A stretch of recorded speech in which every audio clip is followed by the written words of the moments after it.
Now to a CBS News investigation. Sports betting in the U.S. is a big business, with Americans wagering about $93 billion every year. Recent college sports scandals have raised new questions about the impact gambling has on the integrity of the game. CBS's Jim Axelrod has the warning from the NCAA president about protecting athletes and the game. College football rivalry at its finest. When Iowa took on Iowa State in September, it was 5 players not on the field who made headlines.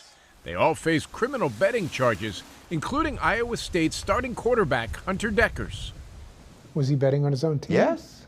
I mean, any athlete betting on their own events, period, in our world, it just can't happen. What about the SEC? Matt Holt runs U.S. Integrity, a company that crunches data for every major college conference to make sure games are conducted fairly and squarely. I think Iowa and Iowa State was a huge eye-opener. I've met with all 97 conferences. But NCAA President Charlie Baker's were already open, especially on a kind of wager called a prop bet. I think prop betting in some respects is one of the parts I worry about the most.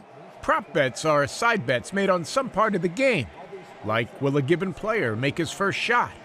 It could be hard to detect if the make or miss is on the level. Out of $93 billion bet on sports legally in the U.S. last year, a staggering $12 billion were prop bets.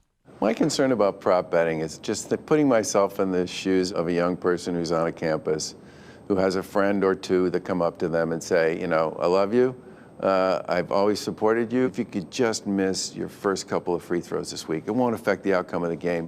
Our CBS News investigation found 22 states where gambling is legal that ban prop betting specifically on college sports.